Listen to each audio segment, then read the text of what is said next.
I'm Joe Kane. I'm Dan Kane. And I'm Wayne Heckler. And today we're going to talk to you about TV theme songs and our top 10 picks.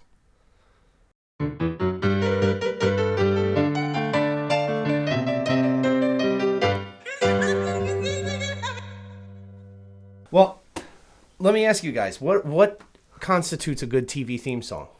Something that stays in your mind, something that you can't get out of your mind. You're humming it all day, even to the point of being very annoying.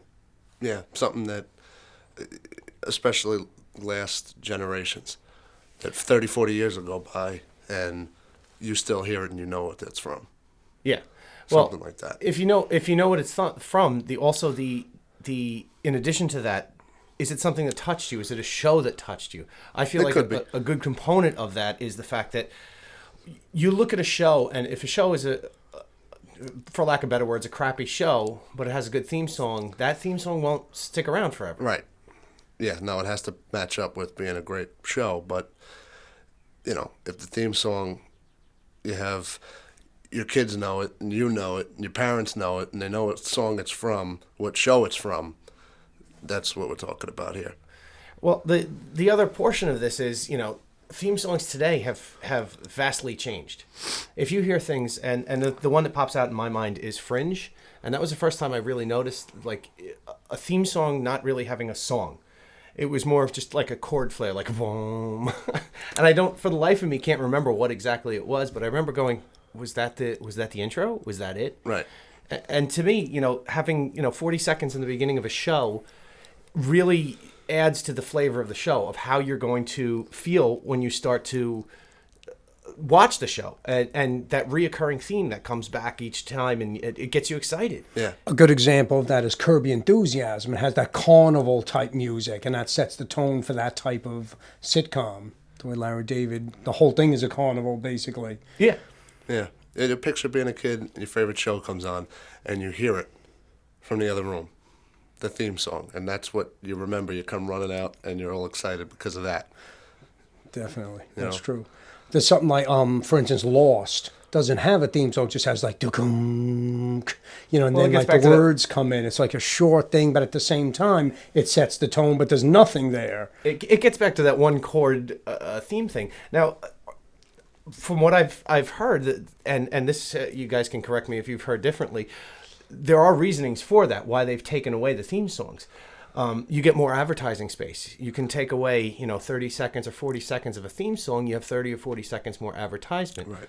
Also, when these things get posted online now, I think as a society we're becoming more impatient. Oh, I've seen that, and then either they fast forward through it or they click to the next video. So now, if you just go for lack of better things, that was the Sonic the Hedgehog thing.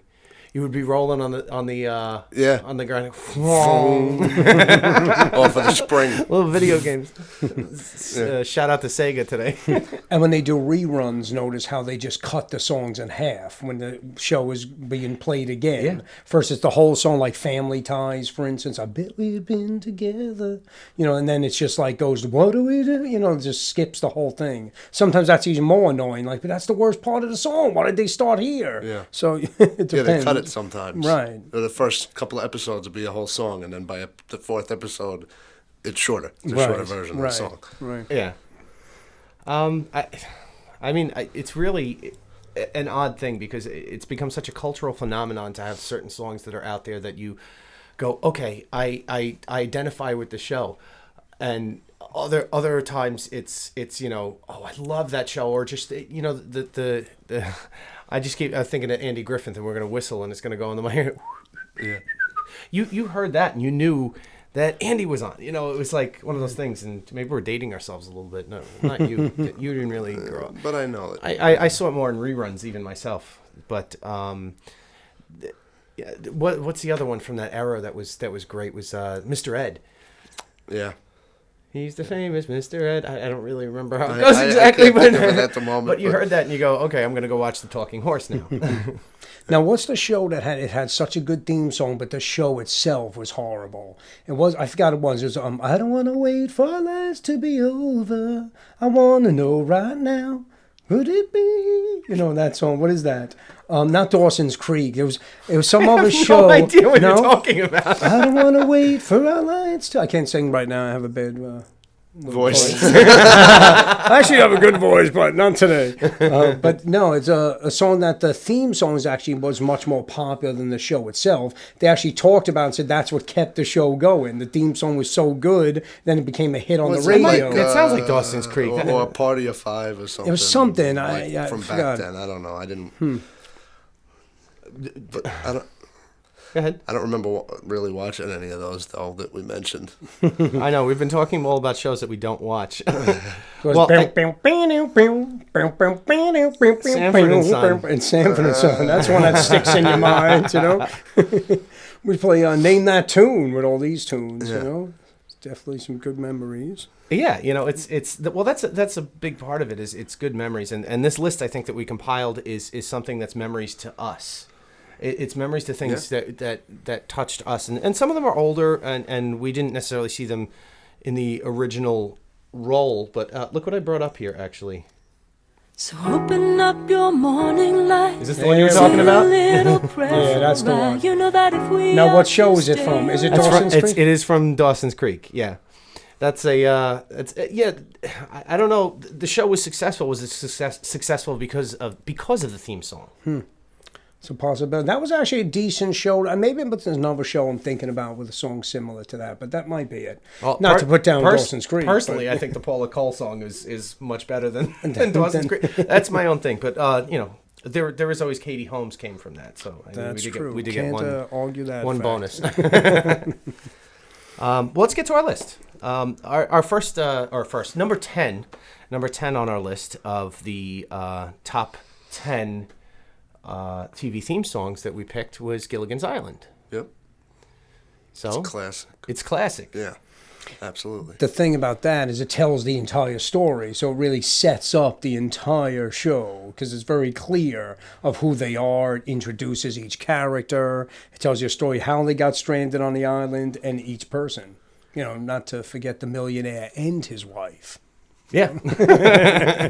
And of course, Ginger and Marianne. Marianne was always my favorite, though. I did love her shorts. She had those Daisy Duke type shorts. I did like her. She was that country. I think half of our generation loved Marianne. Well, looking at that, I mean, my question about that show is why they were able to build like an entire society on there, and that professor was just an absolute genius and couldn't figure out how to build a boat to get off. Yeah. They were trapped in. How many seasons was that? It was a long time. It was a long time they were on there. Come on, man. You can build coconut phone. Call off. I love they had the musical acts come time to show up, some of the guest stars. Yeah, that was always great. Yeah. The people actually got on the island and off the island. Yeah, in they one escaped, shot. but they can never go. The regulars had to stay put. In 30 minutes, you were able to get on the island and off the island. And the poor set cast that was there was stuck there for years. Yeah. The least clever genius ever. Yeah. Oh, man. All right, let's move on to the next one on our list. The number 9. I'd like to do this like a big radio announcer. Number 9. Number 9. Number 9. I almost feel like this one is something that I did watch and that all of us watched and was kind of launched the platform for a giant movie star that we know and love today. The Fresh Prince of Bel-Air. Yep. What a great theme song. It was actually probably the first theme song that was a rap for a television show, I'm pretty sure, right? Sure. Yeah. Well, I mean, anything that I can remember. Yeah. It might have been. I still don't think there are any other raps on TV theme songs. This is actually the one I was thinking of when I said that the first couple episodes they had a full song. And it got cut By short. the fourth one, they cut like 2 sections out of the song just to make it get to the point quicker. But still, you start singing it in a crowd of people, and the whole crowd will just chime in and start singing the theme song. Speaking of that, I actually wanted to kind of put you on the spot, Dan. I have here the karaoke version of the... By the way, he had no idea we were going to do this. I have here the karaoke version of the Fresh Prince theme, and it's got the lyrics on it for you, so you can kind of cheat that way. But Danny is much more of a rapper than either of us. It's the closest thing we got. Yeah. I'll agree with that. Let's hope you rap a little better than I sang the Dawson's Creek theme. All right, let's see how we do here. Put me on the spot. Yep. Oh, snap. Oh, Look out. Come on. Yeah. Oh. Sorry, I messed up the high Oh, first he's verse. missed it already. Hold on. Oh, it's a karaoke. I thought I was singing along for a second. No, we're putting you really I on the was spot. waiting Is for that Will. going? It's all you, Will. All right. No. I'm going to get me one of these. That's from That was a good Independence start. Day. Here we go. Let's try this again. Now this is a story all about how my life got flipped, turned upside down, and I'd like to take a minute to sit right there. I'll tell you how I became the prince of a town called Bel Air. All right, excellent. I'm glad it wasn't the whole thing. Is that the shorter version you were talking about? Yeah. That was the very short version. Oh, you gotta love how you threw that one at you. I told you I had a surprise for this, and that was the big surprise. Well, they're gonna laugh when they say that, oh, that's the rapper of the group. What the hell the other two guys sound like? I play guitar. Yeah, what gave it away? Yeah. All right, so we're moving on down the list, and next on our list is number 8, Family Guy. I almost read the wrong one. Oh, how horrible would that have been? We've re-ranked them, and It would have been horrible for one place. Oh, yeah, for one place. It was the next one. It would have been really smooth of me if I just continued going and was like, okay, yeah, I got this. Yeah, no, Just swapped them. Where? You guys wouldn't have backed me out on that. You would have called me out. Yeah, absolutely. None of us are that smooth. Now, Family Guy's more of a variety show type of song. It's almost a flashback to those old variety shows and the big themes and the big bands. I can't think of anything else in the past 20 years that has a full orchestra behind it with pumping horns and big pieces like that. You go. I've seen it done live by an orchestra. Yeah, throw it into their. Seth MacFarlane is actually quite the genius. I'm going to give him lots of props on everything that he does, but he's quite the accomplished singer and musician. He's done quite a few things. Actually, him and do we remember? And somebody please help me out on this so I don't look like such a dork. The woman who plays Lois. Do we remember her name? I could see her face. I can't picture her name at all. I always thought it was the same woman who plays in that 70s show, but someone told me that I'm wrong. But it sounds like her. No, it's not her. Right. Yeah, right. I always thought it sounds so much like her. Yeah. Yeah, no, that's not her. What is her name? Oh, that's terrible. I forget. Anyway, they do this live, this thing, and here's a little snippet from the James Lipton show where they did it actually live. So we'll bring that up and hopefully... Oh, they sing it live? They sing it live, just a portion of it. Musical training, so he's going to give me the note interesting. that I start on. What is it? It seems today. That's good enough. All you see is violence in movies and sex on TV. But where are those good old-fashioned values On which we used to rely. Lucky there's a Family Guy.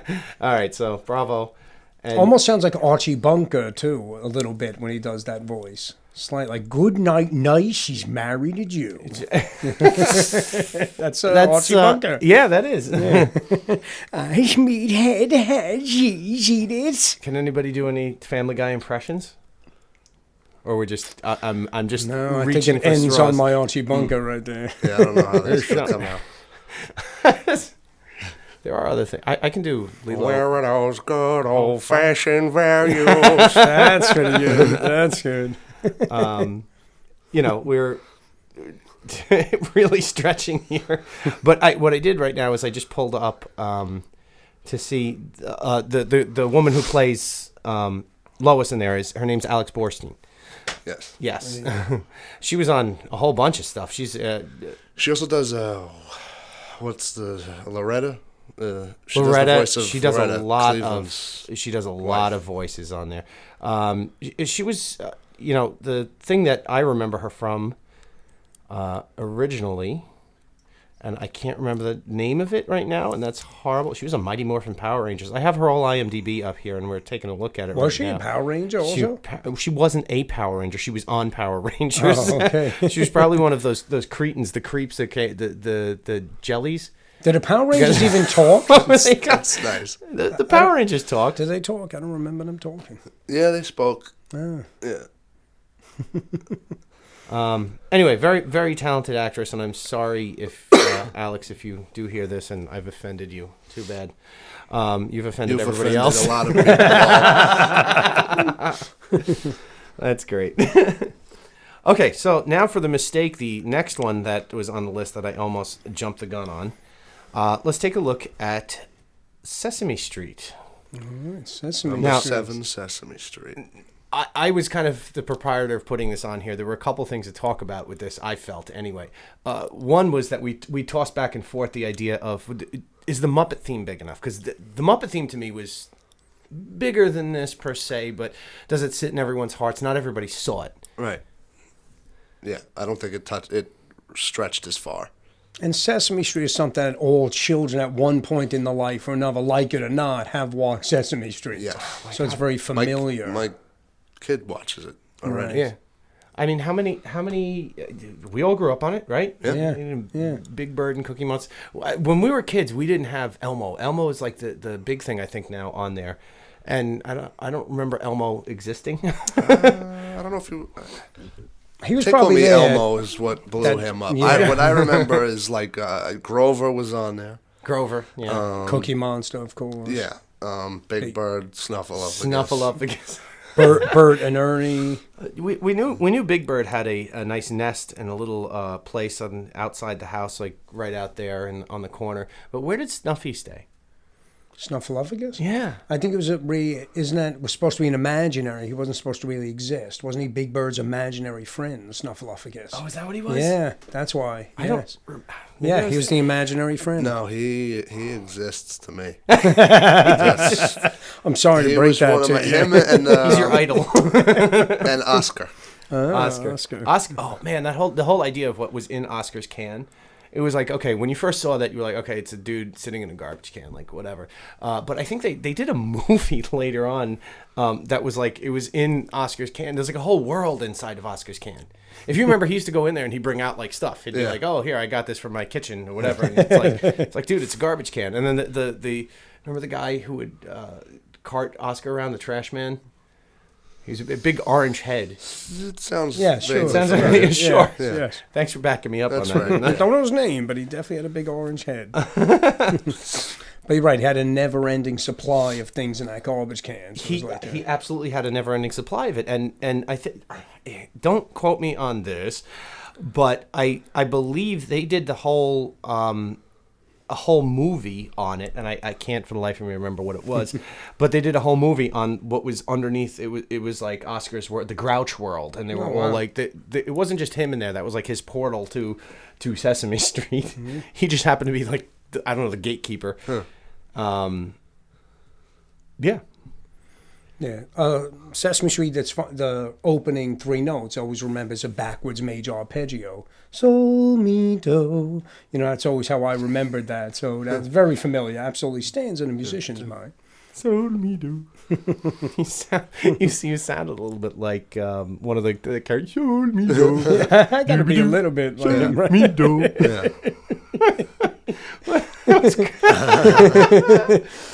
I don't know which character I played, but...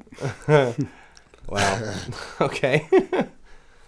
All right. I was actually almost on Sesame Street once. There was a group of people that was supposed to be on, and they cut it, and they filmed that for the day. I was supposed to be on the next episode, and they canceled it. Like, all right, everyone go, we're finished. So I kind of got...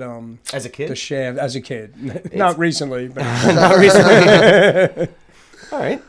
So here is our next selection for what number were we on? 6. Number 6. Here's the story of a lovely lady. Now we just lost our younger audience. Like, what is this? They might not know this. Yeah, well, wait.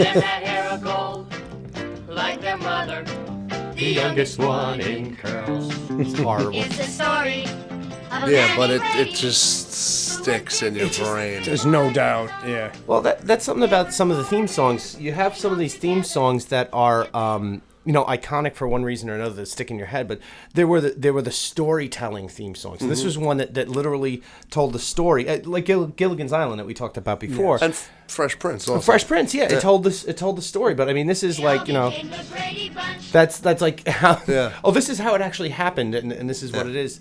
Another song that we came across we were talking about just before the podcast started was Teenage Mutant Ninja Turtles. They tell they have the name of the thing, Teenage Mutant, and it's repetitive and it's over and over again, and it sticks in your head. I think more for repetitive reasons than anything else. Absolutely. I think that's why most rappers usually say their own name in the raps, because it really sets home who they are, right? Do you know? Constantly say their name. Well, then again, look at we're getting into the rap world now, but the Slim Shady, he would go out there and not it's Marshall Mathers was his name, and then he was going by Eminem, and we've gotten really into off kilter here, but it's all related. We're gonna end up the next bad thing he says is gonna be about us now. Don't get Eminem on your bad Yeah, side. no. Let me tell you. yeah, I really don't think we've offended him. No, but also, Now, you know is it just me, or does Seth MacFarlane kind of look like Peter Brady? There's some Right? resemblance A little there. bit, Absolutely. Yeah. The Brady Bunch actually had a spin-off called the Brady Brides, if you remember. Marsha and Jan God, no, I got never saw married. You never saw that? No. Yeah. They got married and they lived together. It was very interesting. Was it at the end like the father got called to work? And then he ended up getting stuck in at the construction site. The thing collapsed, and he was stuck in there. Yeah, I think that was a special. That was that like a what that was? very Brady special. Okay, that's what. Yeah, that was in a special. But Brady Brides was a whole spin-off. Did he leave? He left the show for a little while, didn't he? I don't remember that. Yeah. No, I don't think so. The show's over. I hate to break it to you. They're Brady all Bunch gone. has been canceled. I just saw what's her name, Florence Henderson was just on a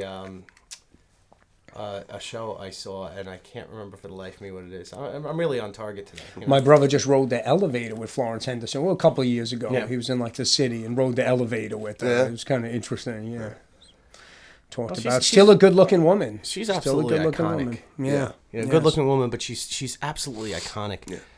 Even the woman who played Alice, and sorry I forget her name, but she was iconic too. That blue dress with the white white A apron. uniform. Yeah. What was great was you had the movie, the Brady Bunch movie, and all these original characters were popped in. The spoof Brady Bunch movie. Yeah. It wasn't a spoof. It was a reboot, I guess. Right? No, it was a comedy. It was kind of like a spoof. It was more comedic, and actually, it was quite more ridiculous. Right, they were But it playing was a off movie. some of the They tones. were, right. But all the original characters from the show made a appearance in one spot or another, and you might not even notice it. It's just real quick. But I think Alice was driving the pickup 18-wheeler. Oh my God! Yeah. They were hitchhiked in. So What was Alice's man? She kept in the meat Sam. guy. Sam the Butcher. The butcher, the meat guy. She kept him locked away or something. He would pop out every once in a while. But those Bradys have always had plenty of meat to go around for dinner. That's one good thing. Came out of that relationship. yeah. So, do we want to talk about some of these other ones? These we're halfway through the list. We have ones that were close. I guess we could talk about some extras that we definitely had thrown back and forth. I already mentioned a couple of these in passing. We have an alternative list that was the list that we kind of chose our top 10 from, and this list is things that we also felt were very influential, and obviously things that stuck in our heads and deserved mention. So I mean, if you want to go down and hit a couple of these, go for it. Well, one that stands out to me is The Sopranos, but now the opening scene, again, it's the song itself is not spectacular, but it's the scene along with it that makes it great. He's driving To Jersey. from New York over to Jersey, and it kind of points out that they're in Jersey, because a lot of these mob shows would take place in New York. This one was Jersey. It was almost like saying, we want to make sure that this is on the other side of the Hudson. So it's a good setup. yeah. That's setting up a series Right. and not necessarily the theme song setting it up, but you're tying that putting it to a picture. Right. and it works very well with the video. No, I did funny. I went to a club one time and I hear them. They're playing that song. I got myself a gun. I see people dance around with the guns. It made me laugh hysterical. It's just so typical, like Just to clarify, gun fingers. Gun fingers, right? Yes. If you're just Where listening are you to this. out? Right. But sorry, making but also gun with just your to fingers. jump back into rap is Nas had one of his singles back in like 2001, 2002 that he took that song from to make his own single. He sampled it. He sampled okay. it. So, and it was a good song. The Monkees, that was another Yeah. one. Hey, with the Monkees. I mean, that's just again.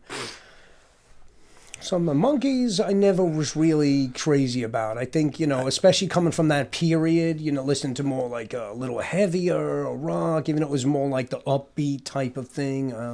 I think even the Monkees weren't proud of some of the songs they did at the time. But but there was some good things. It was definitely iconic, though. What was the... Davy Jones. Davy Jones. in What Brady was the Bunch. Partridge Family theme?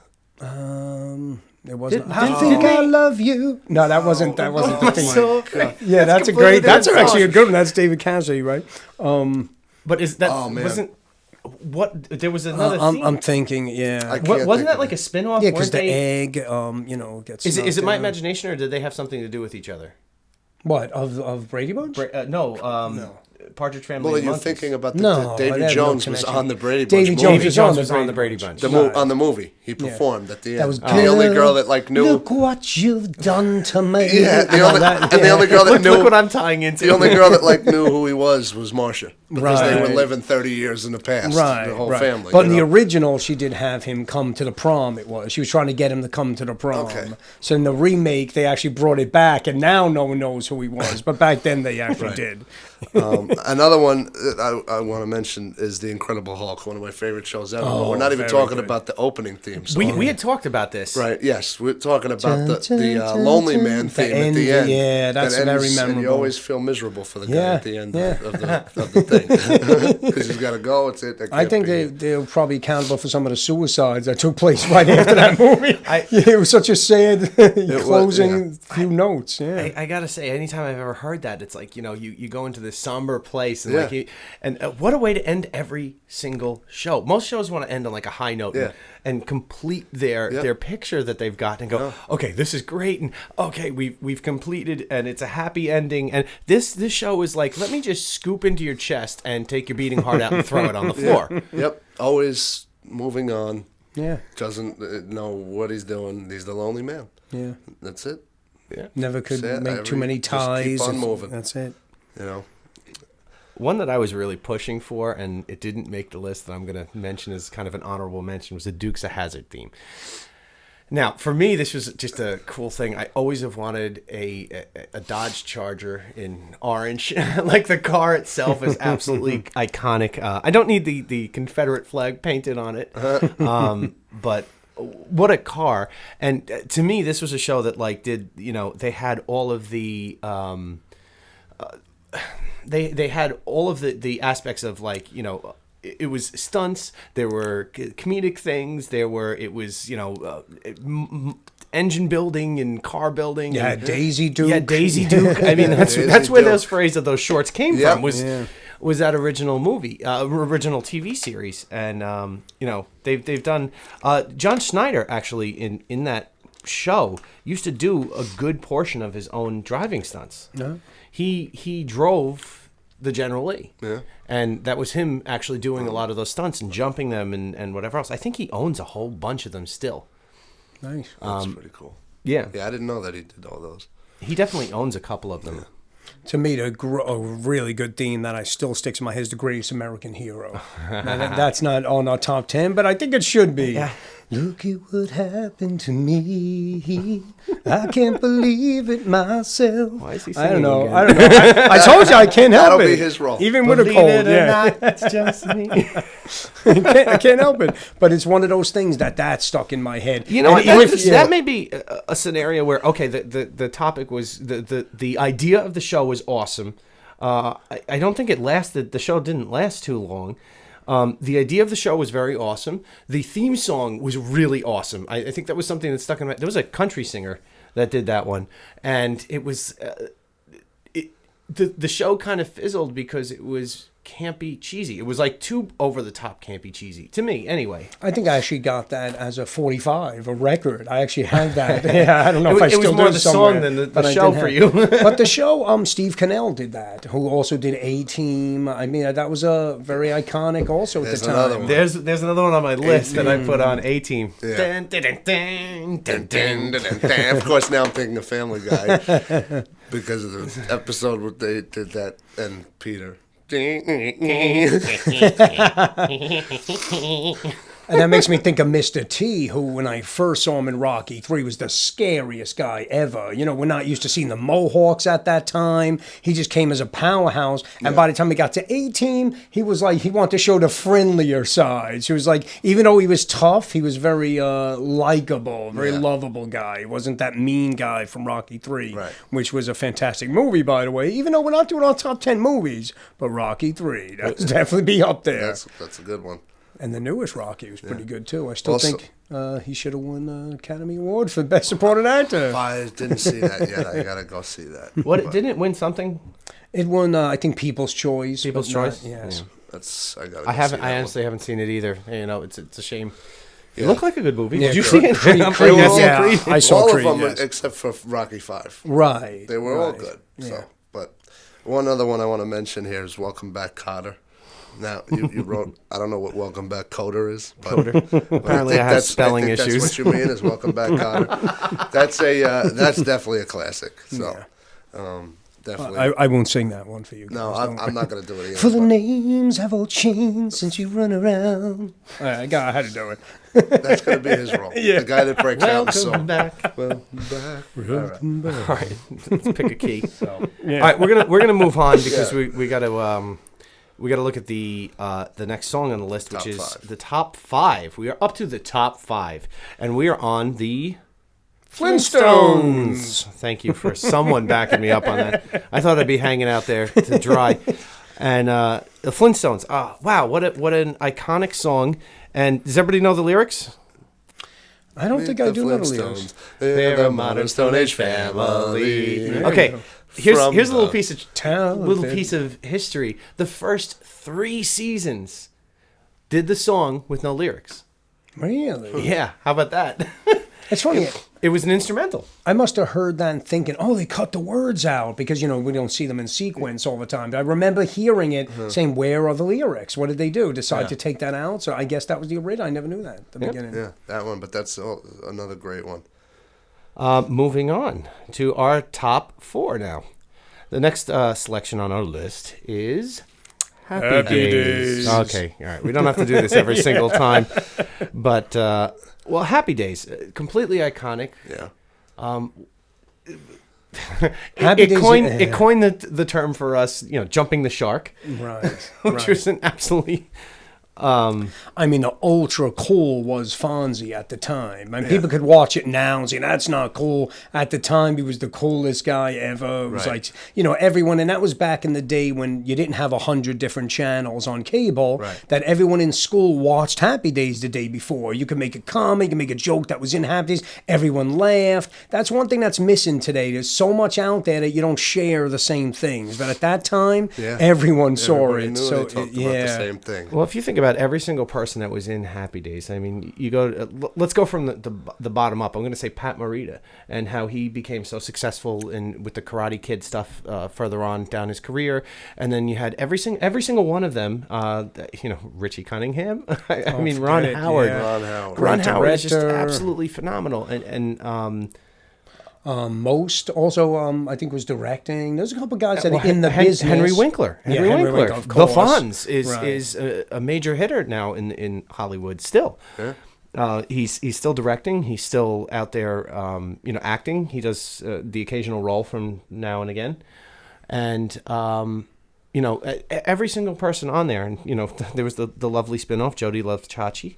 Which sometimes they don't all hit, but he became Charles in Charge, and he did a whole bunch of other things. Scott Baio, absolutely.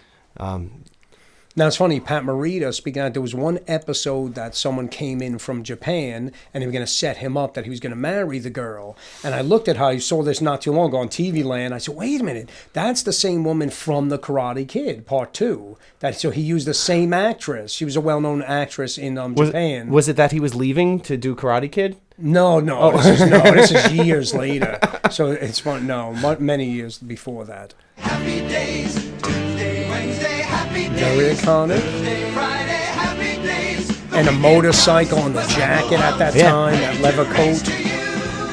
Interesting note for people that don't know, at the point when Happy Days first came out, they didn't want him to wear that leather coat. They thought it looked too rugged. So that's why he was in this like light type of jacket at first, like almost a members only. A members only jacket. Right. I remember seeing those episodes, those first couple episodes, and scratching my head going, wow, that's like, because I obviously didn't see them first. I saw the iconic Fonz jacket, which of course everybody wanted. There it is on the picture there that just came up. Everybody wanted that jacket. It was such a cool jacket. And I used to think it was always a black leather jacket. It was actually brown. Oh, right. It was a brown leather jacket. Brown leather jacket, yeah. Brown? Brown leather. Brown leather? Brown leather jacket. Oh, you're forgetting another iconic character that was on Happy Days. Oh, yeah, definitely. Mork and Mindy. Yeah, which was a spin-off from there. Robin Williams as Robin Mork. Robin Right. Williams. Wow. Yeah, he Rest came in peace. and dueled the Fonz. Mork from Mork. They had a duel, yeah. Wow. That was great. Yep. I totally forgot that's what that came from. Yeah. Great one. Yeah. Launched Robin Williams. I don't remember the theme from Mork and Mindy that much, but it's something. Yeah, I don't remember that one. But Happy Days, yeah, that was definitely a classic for its time. Absolutely. Another one that you just hear. Here is song. the Mork and Mindy theme song now that you brought that up. I think. Wow. Oh, hello. That was very loud. Sorry. No. Right, this is another interesting. Explain the story. Right, not much of it. There's no Very, words. very orchestral.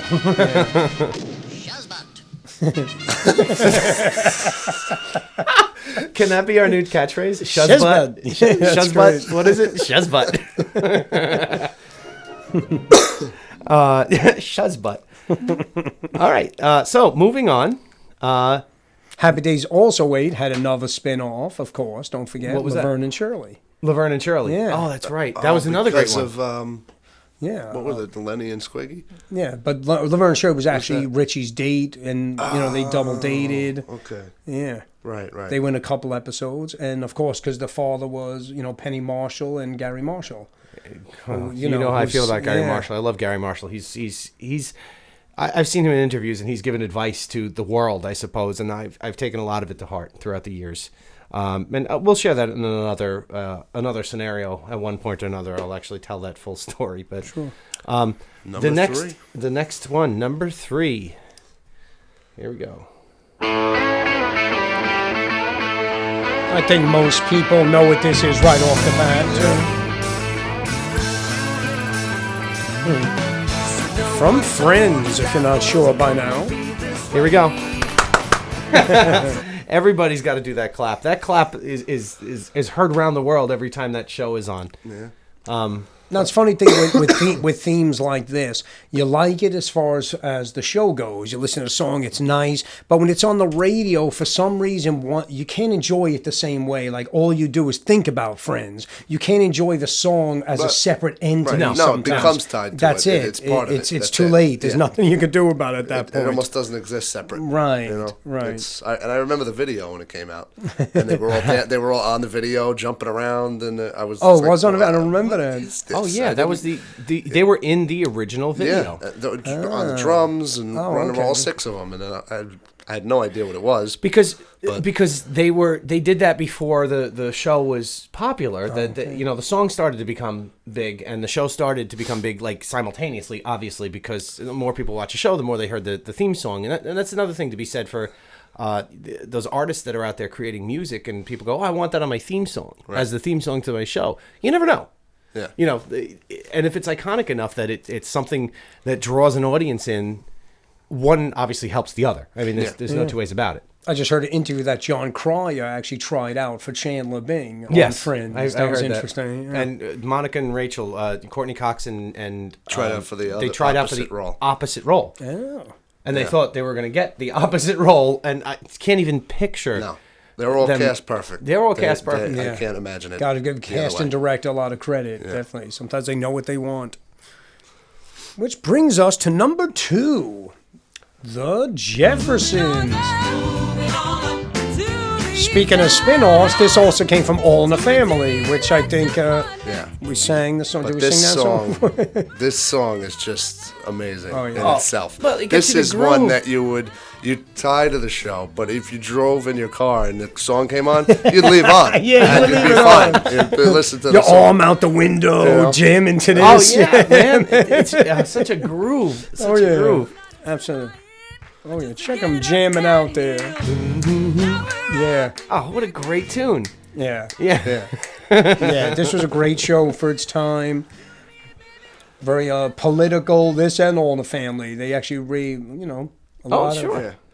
political issues It's at the so time. funny. And then I love when they're on other shows, like there was Fresh Prince episodes that They played. that They George played their own Jefferson, character. that he on showed there. up on, and Yep. Mr. Jefferson, Mr. There was- Jefferson. There was Yeah, one. that's great. He did play. There was a where he Didn't played he- another guy, but there was a couples therapy one where Will went with his girlfriend to the couples therapy, and in walks George and Wheezy. Oh my God, that's great. And it's hysterical. It's just hysterical. They're playing themselves, and it's funny. So In Prince of Bel-Air, William Shatner was on the episode, and they tried to kidnap William Shatner, and he was supposed to be William Shatner. They playing pool with him. They were going to kidnap him. There was some episode that was pretty funny also. All right, so our number 1, I don't think needs any sort of introduction other than what it is. Making your way in the world today takes everything you've got. Yeah, it just has that jam. I feel like just moving. It's just like a very calm and but really nice. You know what? This whole show is just an iconic show. You're talking about a James Burrows show. Actually, were any of it? Anyway, it was a James Burrows show, and he just poured his heart and soul into it, and everything that they did in that show was memorable for the most part. I mean, somebody walks into an end of a bar. What do you say? Norm. Thank you. Took you a second. I'm like, wow, dead air. I was looking for Norm. Like nobody walked in. no, but also just the theme itself explains something that I think all of us somewhere are looking for. Yeah. That place where everybody knows your name, where you can get away, and it's just that happy place. It's your happy place. It's just, and it's all right in the song. So I think it resonates with a lot of people. So To me, one of the, it's always hard ending a show and looking at the end of a show, and then I think fans are most critical when a show ends. Then you get a whole bunch of people that watch the end of a show just to see how a show ends, as opposed to someone who's a dedicated fan to a particular show. To me, this, and I don't know if you guys remember this, the very last episode, the very last thing, it was one of those moments that, to me, was the very quintessential ending to a show. And it showed, after so many years of being in Cheers in this bar in Boston, that it showed a pure closure. They were closing the bar. I don't know if you remember this. Oh, yeah. They were closing the bar, and Sam walks out, Ted Danson's character, walks out. Somebody knocked on the door and asked if they were open. And he just looks up because I'm guessing they were in a basement. They always came down the stairs. Yes. And he looks up the stairs and he says, "I'm sorry, we're closed." And he closed the door. To me, that was filmic. That was filmic sensation on how to end something. Yeah. And put a nice bow on it. Yeah. Sometimes It's simple to the point, but it makes that point. We're closing for good. Yeah. And you feel as a customer, you're shut down, and there's nothing you can do about it. It's over. Take it or leave it. Which brings us also... And they're sorry that it's closed. Right. Yeah. Which is the same as you're going to be sorry that this podcast is coming to a close. Right. And right then now. until you go to Seattle and hang out with Fraser Crane. But, yeah. But just for this episode. Oh, baby, I hear the blues are calling for salads and scrambled eggs. On that note, ladies and gentlemen, this is the end of the podcast. Tune in next time. Take care. Thanks for listening. Don't forget to tweet us at Heckler Kane Inc.